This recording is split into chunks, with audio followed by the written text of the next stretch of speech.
Thank you, Honorable Sheila Sherfless McCormick. Mr. Speaker, I rise today to bring vaunted and valuable attention to one of the greatest health challenges plaguing the American people, and to declare that this body needs to do more to alleviate the pain. The month of November has been designated to be National Diabetes Month, and the goal of this designation is to highlight the disproportionate impact diabetes continues to have on the communities I represent.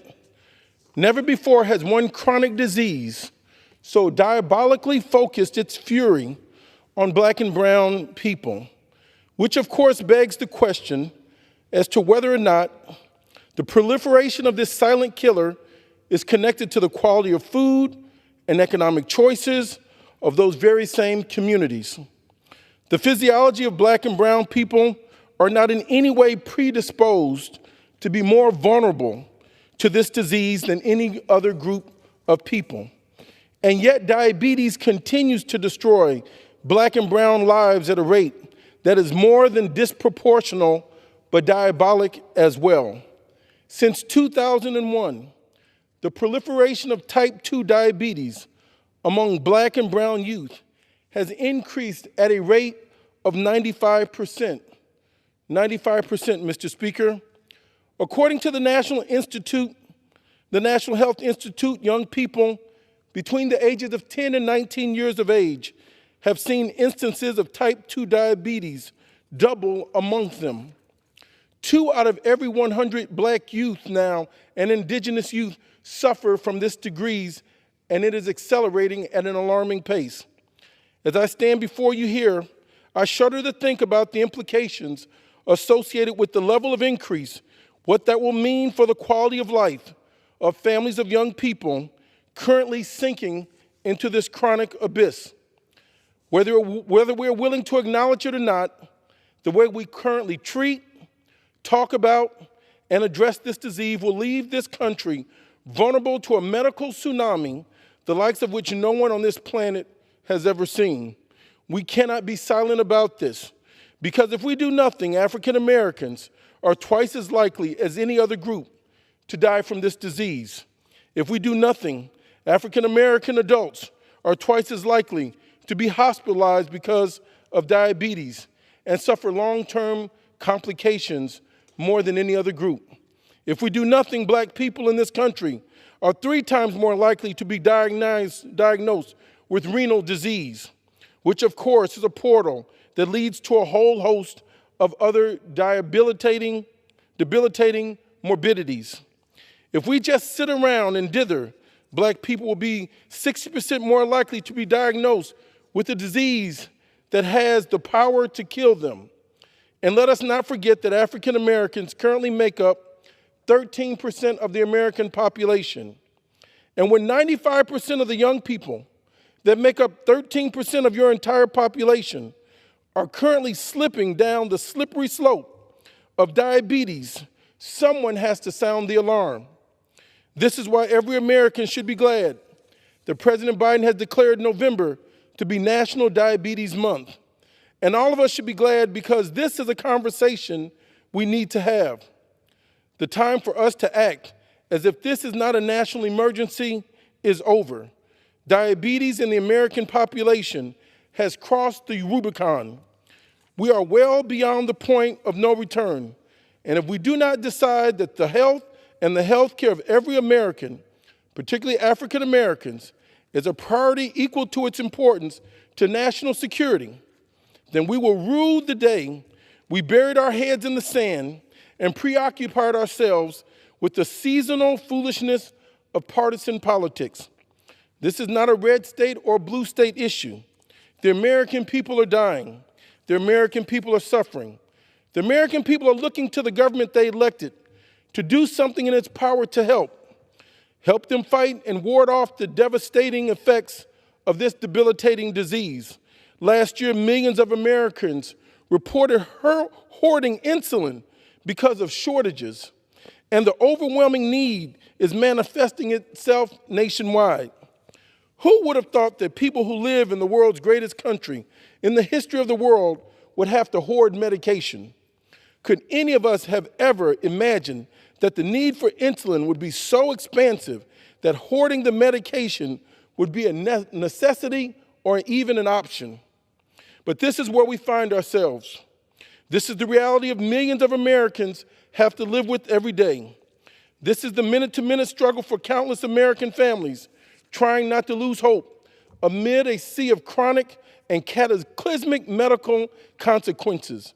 To those of you, I say, hold on and don't give up. If we are determined to do something about it, here in this Congress, we can say that elections have consequences, because indeed they do.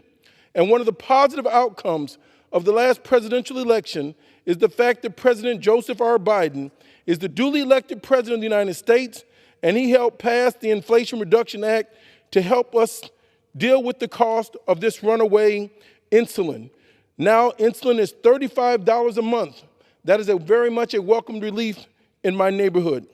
So as an American, not only as a Democrat, I am glad that we have someone in the Oval Office who cares about what this disease is doing to our country. It says a lot about the character and integrity of the president that he would go out of his way to address this issue when so many other problems are vying for his attention over the last 3 years. But I also say to you, we can do more. We simply cannot avoid the connection between the systemic inequities of America and the incredible racial disparities by which diabetes continues to proliferate in the black community. In fact, in a recent study conducted at Emory University, it was suggested, if not directly implied, that structural racism is accelerating the diabetes crisis in the United States of America. And so potentially, what we have here is not just a medical crisis. What we have happening in America is also a social and a cultural crisis.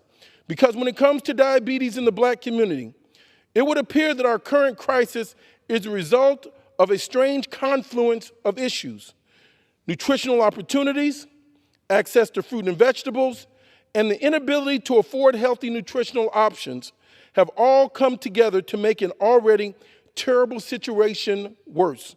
More and more researchers are discovering that the race, geography, and economy of a community can be an overwhelming determining factor for understanding the impact of the debilitating and chronic disease.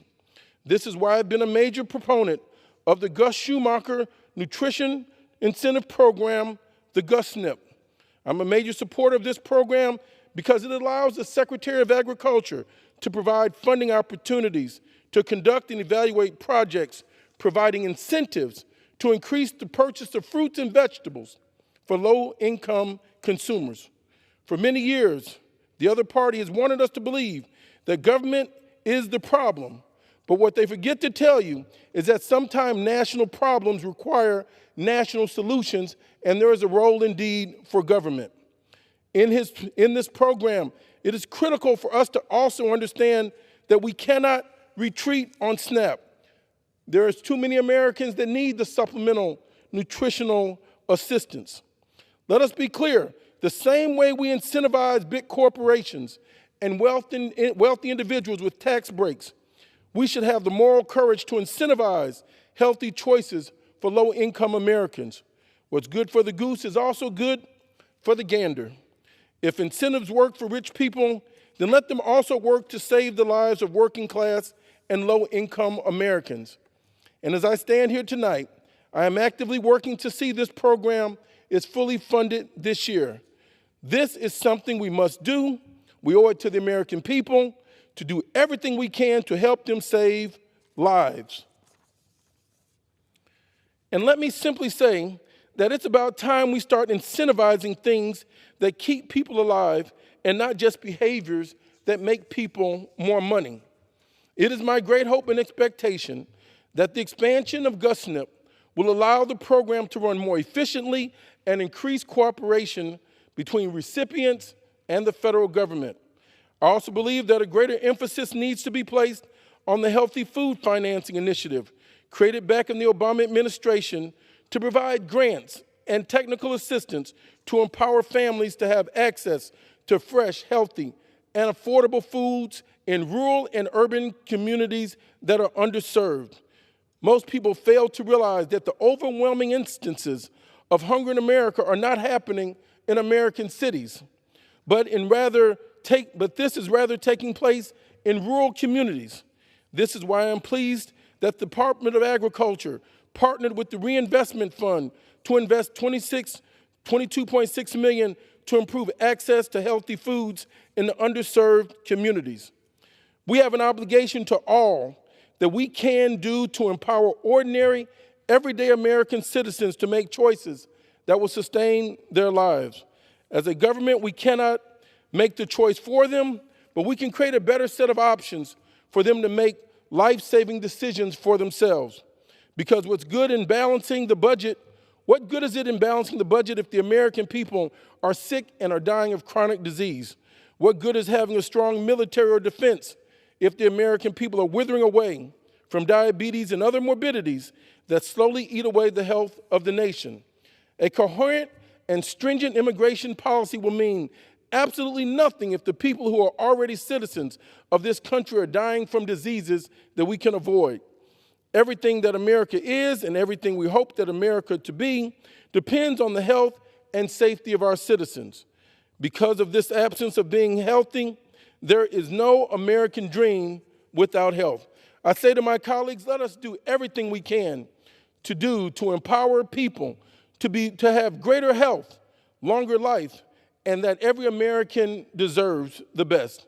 Namely, 3 meals a day for their bodies, education and culture for their minds, and yes, freedom and dignity for their souls. Mr. Speaker, I would like to yield to the Honorable Sheila Sherfless McCormick, and thank you, Congressman